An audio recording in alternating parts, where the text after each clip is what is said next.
জুলাই বিপ্লবের সময় থানা থেকে লুট হওয়া 15% অস্ত্র এখনও উদ্ধার করা যায়নি, যেগুলো ভোটের আগে উদ্ধার করা জরুরি মন্তব্য করেছেন নির্বাচন কমিশনার অবসরপ্রাপ্ত brigadier general Abul Fazal Mohammad Sanaullah. Chittagong circuit হাউসে জেলা ও বিভাগীয় প্রশাসনের আয়োজনে এক মতবিনিময় সভায় নির্বাচন কমিশনার এই কথা বলেন। ইসি সানাউল্লাহ বলেন, হারিয়ে যাওয়া এসব গোলা বারুদ উদ্ধার করা গেলে মানুষের মধ্যে নির্বাচনী আস্থা ফিরবে। নির্বাচনকালীন সময়ে কোনো দল বা গোষ্ঠী অপকর্ম করে যাতে পার পেতে না পারে সে বিষয়ে আইনশৃঙ্খলা বাহিনীকে দৃঢ় থাকার নির্দেশনা দেন তিনি।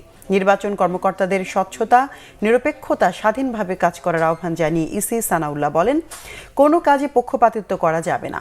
আইনের অধীনে থেকে কাজ করতে হবে যাতে নির্বাচনের উৎসব আমেজ অব্যাহত থাকে।